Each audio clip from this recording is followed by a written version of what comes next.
आप देख रहे हैं कर्तव्य एवं निष्ठा का बयान, साहित्य और संस्कृति का बयान, समता की आवाज बयान टीवी। नमस्कार, मैं साक्षी गौतम और आप देख रहे हैं बयान टीवी। शिक्षा का स्तर दिन प्रतिदिन गिर रहा है। नौकरियां ठेकेदारों के हाथों में चली गई हैं। राजनीति में बहुजन युवाओं की पकड़ धुआं धुआं हो चुकी है। यह सब हुआ संगठन शक्ति के कमजोर होने से। संगठन शक्ति को मजबूत करने के लिए 27 मार्च 2022 को गढ़मुक्तेश्वर में बहुजन युवा एक मंच पर एकत्रित हुए। संगठन शक्ति का एहसास दिलाते हुए माननीय आर.के. बौद्ध कहते हैं, इस संगीति में कुछ पुराने साथी, कुछ नए साथी आए हुए हैं। जो नए हैं वो ये सोच रहे होंगे कि आखिर समर्थन है क्या। समर्थन का उद्देश्य क्या है? बिखरे हुए लोगों को एकत्र करना, इकट्ठा करना समर्थन का मुख्य उद्देश्य है। ये दूसरा तो नहीं चाहिए, ठीक है। अभी तक संगठनों में हम लोग बिखरे हुए थे। संगठन और संघ के अंदर जो अंतर है हमको उसको समझना बहुत जरूरी है। संगठन के अंदर व्यक्तिवाद होता है क्योंकि उसके अंदर प्रधान, सेक्रेटरी, कैशियर, कोई भी संगठन हो जिसके अंदर पद प्रतिष्ठा होगी तो वहां व्यक्तिवाद होगा, और व्यक्तिवाद होगा तो वहां पद की खींचातान भी होगी। लेकिन संघ के अंदर ना कोई पद है, ना कोई प्रतिष्ठा है, तो यहाँ पर पद की खींचातान, पैसे का लेन देन भी नहीं यहाँ पर मना कर दिया। की बीमारी, अपनी इनजस्टिस की बीमारी, अपनी पैसे की बीमारी, चंदे की बीमारी, धंधे की बीमारी, नेता की बीमारी, हमको हाथ में पकड़ा गए और उसको हम टन टन टन टन बजाते रहते हैं, जिसको कहते हैं संगठन। तो हमने जो संगठनों से काम करना शुरू किया और इन संगठनों ने जो कहा कि हमको जोड़ देंगे, हमको इकट्ठा कर देंगे, वो डायरेक्शन वहां से गलत हो गई। क्योंकि हम हैं संघी, हम संघ में रहने वाले लोग हैं और हम नेचुरली संघ में रहने वाले लोग हैं। जितने भी लिविंग बीइंग्स हैं इस धरती पे आप देखोगे, जितने भी लिविंग बीइंग्स हैं वो सब साथ साथ रहते हैं। जो लिविंग बीइंग अलग हो जाता है वो खत्म हो जाता है। तो हम भी उन्हीं लिविंग बीइंग्स की तरह नेचर पे चलने वाले लोग हैं, नेचुरल सिद्धांतों पे चलने वाले लोग हैं। तो जब ये संगठनों ने हमको जोड़ने का दायित्व लिया, हमारे बिना कहे लिया, तो इन्होंने जब ये लिया तो ये साथ में एक बीमारी लेके आए। वो बीमारी आई चंदे की, वो बीमारी आई पद की, पोस्ट की, प्रतिष्ठा की, माइक की, मंच की, माला की, नेता की, अभिनेता की, व्यक्ति की, व्यक्तिवाद की। जितने भी प्रयास हुए वो सारे विफल हुए। यहाँ पे एक छोटे से बच्चे से लेके वो लोग बैठे हुए हैं जिनके बाल सफेद हो गए, जिनके बाल उड़ गए, जिनकी उम्र निकल गई। वो बता दें, अगर ये डायरेक्शन सही चल रही होती तो क्या आज हमें अपने काम धंधे छोड़ के यहाँ पे बैठना पड़ता? क्या हमें अपनी जो बाकी की चीजें उनको छोड़ के सड़क पे उतर के आंदोलन करना पड़ता? क्या हमें हर पल, हर समय, हर दिन, हर घंटे, हर मिनट अपने अधिकारों के लिए लड़ना पड़ता? सब जानते हैं कि ये नहीं करना पड़ता अगर हमारी डायरेक्शन ठीक है, तो हमारी डायरेक्शन गलत है। जब इन नेताओं से, जब इन संगठनों से जिन्होंने हमको इकट्ठा करने का, जोड़ने का, हमारे वेलफेयर की जिम्मेदारी लेने का काम किया, इनसे कहा गया कि तुम इकट्ठे हो जाओ, तो इनको सबको ये बात समझ आती है कि इकट्ठे होके ही कोई काम किया जा सकता है। कोई कहता हो मैं एजुकेशन का काम करूंगा, लोगों को तो इकट्ठा करेगा। कोई कहता है मैं हेल्थ का काम करूंगा, लोगों पे ही तो करेगा। कोई कहता है कि मैं वो फलाना आंदोलन करूंगा, लोगों के साथ ही तो करेगा। सबको ये बात पता है कि काम जो है वो लोगों पे होना है, काम हम सब पे होना है, काम हम सबको करना है। जब उनसे कहते हैं कि आप इकट्ठे हो जाओ, जब उनसे कहते हैं आप एक साथ आ जाओ तभी बच पाएंगे, तो वो कहते हैं कि हाँ हम इकट्ठे हो जाएंगे, हम एक साथ आ जाएंगे, लेकिन नेता मैं रहूंगा। हर कोई कहता है नेता मैं रहूंगा, रात को सोते हैं तो सोचते हैं सुबह उठते ही मुख्यमंत्री प्रधानमंत्री बन जाऊं, क्योंकि सबको नेता बनना है। कई तो इस हद तक नेता बनते हैं, अपना घर, अपनी रोटी, अपनी जो है दुकान चलाने के लिए लोगों से पैसा इकट्ठा करेंगे, उससे अपना सब चलाते हैं।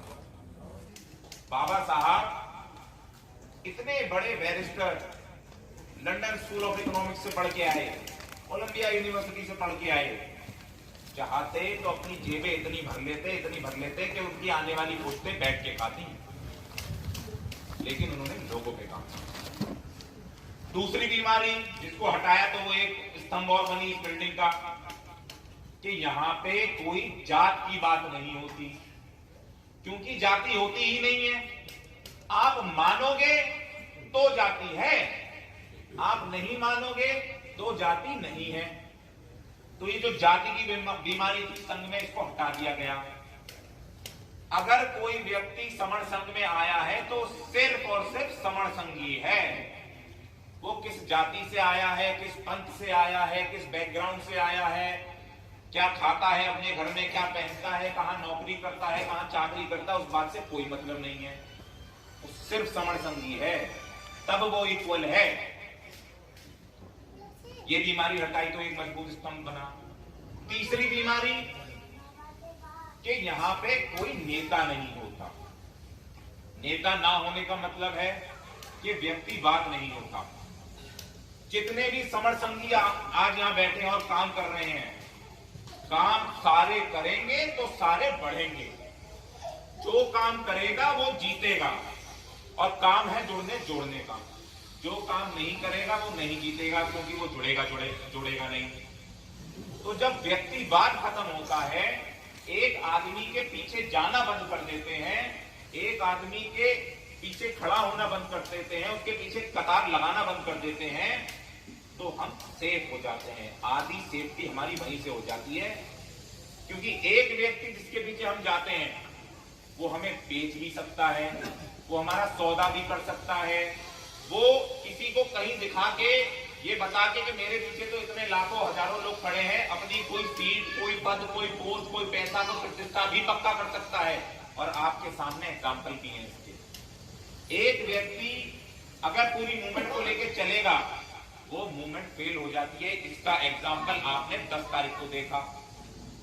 एक व्यक्ति अगर कोई भी काम लेके चलेगा, उसको कुछ हो जाए, उसका मन बदल जाए, कल को उसको कुछ गलत हो जाए, उसको दबाव में ले ले, उसको ब्लैकमेल कर ले, तो सारा का सारा जो बिल्डिंग बनाने की कोशिश कर रहे हो वो धराशायी हो जाएगी, मलबा बन जाएगा। फिर उस मलबे पे से निकालते रहना ईंट, गारा, पत्थर जो है सीमेंट, वो बिल्डिंग दोबारा नहीं बनेगी उतनी आसानी से। इसलिए हर व्यक्ति को काम करना है, हर व्यक्ति को आगे बढ़ना है, तो संघ आगे बढ़ता है।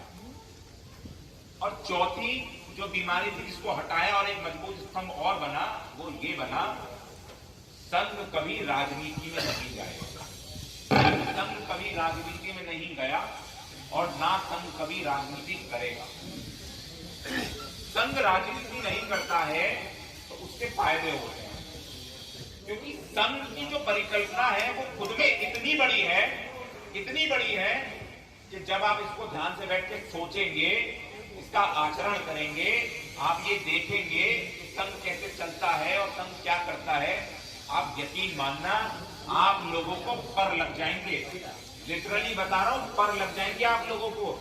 आपको इतनी अथाह ताकत महसूस होगी जब आप संघ को समझेंगे, इतनी ताकत महसूस होगी कि आप इस बात को समझ जाएंगे, राजनीति तो, जुडिशरी तो, एजुकेशन तो, पॉलिसी तो, हेल्थ तो, इंफ्रास्ट्रक्चर तो, इस देश की, दुनिया की जितनी भी तंत्र और जो है चलाने वाली जो फैसिलिटीज है, वो संघ के कदमों में पड़ी रहती है। इंपॉर्टेंट 4 चीजें हैं जो ये बताती हैं कि संघ कितना ताकतवर हो सकता है। दुनिया की जीडीपी का 32% देते थे आप लोग, वो काल खत्म हो गया क्योंकि संघ खत्म हो गया। एक मूवमेंट चली, घर घर गांव गांव। उस मूवमेंट से सालों बाद एक बहुत बड़ा स्ट्रक्चर खड़ा हुआ और वो आपकी आंखों के सामने धराशायी हो गया। तो इस बात को ध्यान रखें, किसी को ये गलतफहमी हो, पैसे से, पद से, पोस्ट से, एजुकेशन से अगर आप बच सकते हैं, नहीं बच सकते। ये चीजें आपको आगे लेके जाने में मदद कर सकती हैं, लेकिन ये आपको बचा नहीं सकती। बचाएगा आपको सिर्फ संघ, बचाएगा आपको समर संघ, क्योंकि आप समर संघ हो। कोई आदमी, कोई संस्था, कोई जमीन, कोई जायदाद संघ नहीं है। व्यक्तिगत रूप से मैं टीबी चेस्ट स्पेशलिस्ट हूँ, अधिकारी रहा, सीएमओ रहा, वो मैंने जो सेवाएं दी वो एक अलग रोल रहा। लेकिन समर संघ का चिकित्सक बनना और समाज की टीबी को समझना, शरीर की टीबी से कहीं ज्यादा खतरनाक है इस समाज की टीबी, बहुत भयंकर टीबी। तो हम सभी चिकित्सक भाई बड़े पैमाने पे इससे जुड़े हैं, क्योंकि अब मेडिकल कॉलेज के प्रिंसिपल हैं हमारे बहुत सारे साथी, मेडिकल कॉलेज के प्रिंसिपल हैं, neuro surgeon, neuro physician, paediatric surgeon. Lucknow में जो 26 दिसंबर को हमारी मीटिंग हुई थी समर संघ की, उसमें 200 से ज्यादा चिकित्सक आए। छत्तीसगढ़ से डॉक्टर के सहारे, राजकुमारी बंसल, पंजाब के डॉक्टर, उत्तराखंड के डॉक्टर, 6-7-8 राज्यों से डॉक्टर्स भी आए। तो एक चिकित्सक हूं, एमबीबीएस मुझे बाबा साहब डॉक्टर अंबेडकर का जो त्याग है उसके कारण मैं एमबीबीएस बना। पोस्ट ग्रेजुएट चेस्ट की डिग्री मेरे पास है। ये बाबा साहब डॉक्टर अंबेडकर की जो कुर्बानी है उसकी वजह से ये सब हमें मिला। हमारी ये नैतिक जिम्मेदारी बनती है कि हम समाज के लिए पेबैक करें। हमने समाज के लिए पेबैक क्या किया? संगठनों की एक बहुत लंबी कतार इकट्ठी हो गई, अध्यक्षों की बहुत लंबी लाइन इकट्ठी हो गई, रजिस्टर्ड एसोसिएशन, मान्यता प्राप्त एसोसिएशन और रसीदों का जाल बड़े पैमाने पर देश में चला। निसंदेह उससे कुछ जन जागृति तो आई, लेकिन वास्तव में ये समाज भिन्न भिन्न टुकड़ों में टूट गया। ये समर संघ की जो विचारधारा है, ये भगवान बुद्ध के पूर्व की विचारधारा है। हम गोल चक्कर में बैठेंगे, हम में कोई अधिकारी कर्मचारी नहीं होगा, हमारा कोई लीडर नहीं होगा, हमारा कोई रजिस्ट्रेशन नहीं होगा, हमारा कोई कॉन्स्टिट्यूशन नहीं होगा। जो भारत का कॉन्स्टिट्यूशन है वही हमारा कॉन्स्टिट्यूशन नहीं काटेगा, कोई चंदा नहीं लेगा। ये मोटी मोटी बातें जो बार बार इसीलिए बताई जाती हैं कि ये अभी तक भी समझ में आ जाए किसी के बड़ा मुश्किल है, क्योंकि 60 साल इसी बीमारी में हमारे भी बीते। ये तो अब 1 साल से बीमारी कुछ लगा, समझ में आया कि ये तो बहुत बड़ी बीमारी है। मैंने क्षेत्र में इसी तरीके